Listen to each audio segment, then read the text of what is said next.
Sabar banget kan? Pertanyaan yang pengen dijawab sama guru-guru kita, langsung aja yuk. Sekarang kita masuk ke segmen Tanya Dong Ustadz. Kami semua tanya dong Ustadz. Yang pertama dari Instagram hamba Allah. Assalamualaikum Ustadz, bagaimana hukum seorang ayah yang menikahi janda dengan alasan ingin menafkahi anak yatim?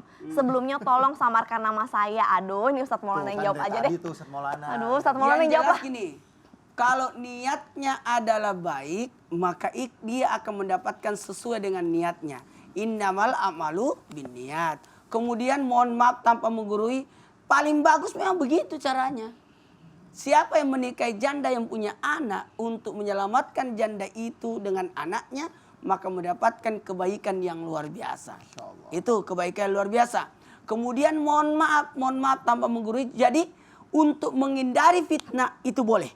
Sangat-sangat boleh.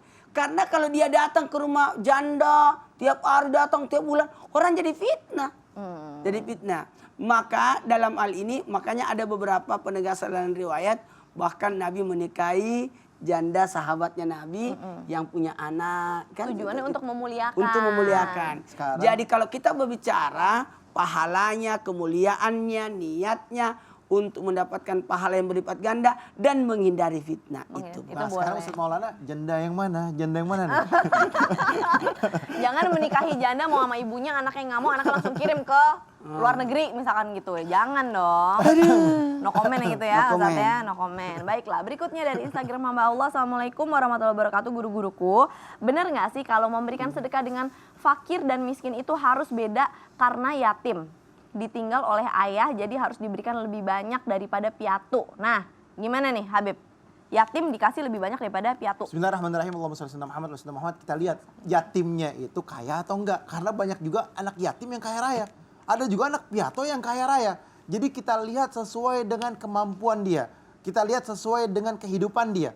Kalau misalkan piatonya yang fakir, piatonya yang miskin, maka yatimnya yang kaya raya kita kasih piatonya.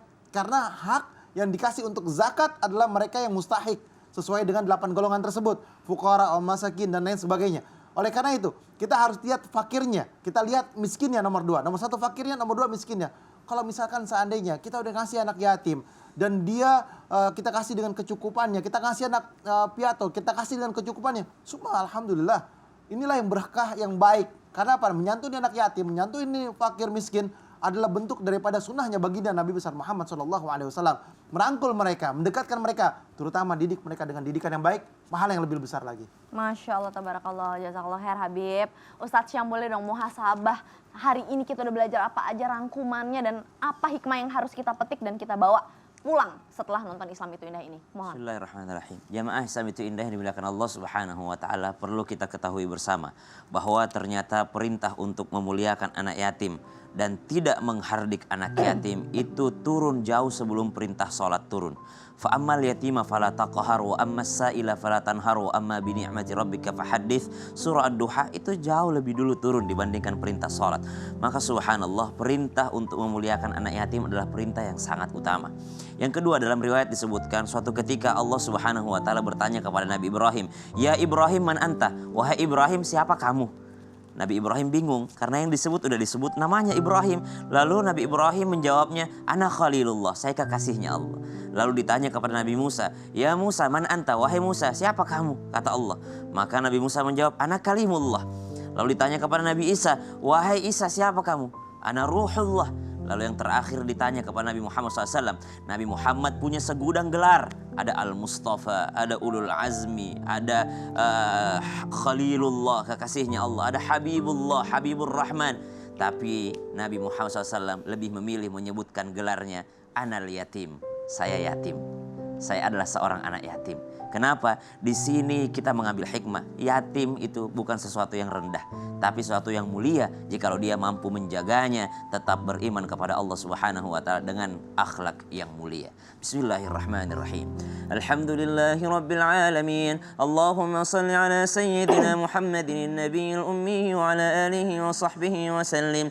ربنا تقبل منا إنك أنت السميع العليم وتب علينا إنك أنت التواب الرحيم اللهم يا مقلب القلوب ثبت قلوبنا على دينك وعلى طاعتك ya Allah berikanlah kepada kami hati yang lembut hati yang terbuka sehingga mampu untuk menyantuni menyayangi para fakir miskin dan anak yatim Rabbana atina min ladunka rahmatan wa hayyi' lana min amrina rashada Allahumma barik lana fi Rajab wa Sya'ban wa ballighna Ramadan ya Allah berkahi kami di bulan Rajab dan bulan Sya'ban ya Allah limpahkan rezeki tambahkan rezeki kepada kami sehingga kami mampu berbagi dengan fakir miskin dan anak yatim dan sampaikan umur kami bertemu dengan bulan suci Ramadan dengan sehat walafiat dan rezeki yang Engkau tambahkan ya Allah wa sallallahu ala sayyidina Muhammad walhamdulillahi rabbil alamin Amin Allah ya rabbal alamin. Insyaallah kita benar-benar bisa mendidik anak-anak kita untuk selalu menyayangi anak yatim karena insyaallah dengan memuliakan anak yatim Allah pun juga akan memuliakan kita semua. Terima kasih banyak pada guru-guruku dan jamaah Islam itu indah. Sekarang saatnya saya Caca Frederika beserta segenap tim yang bertugas mohon pamit undur diri. Mohon maaf apabila ada salah-salah kata. Wassalamualaikum warahmatullahi wabarakatuh. Waalaikumsalam warahmatullahi wabarakatuh. Salatullah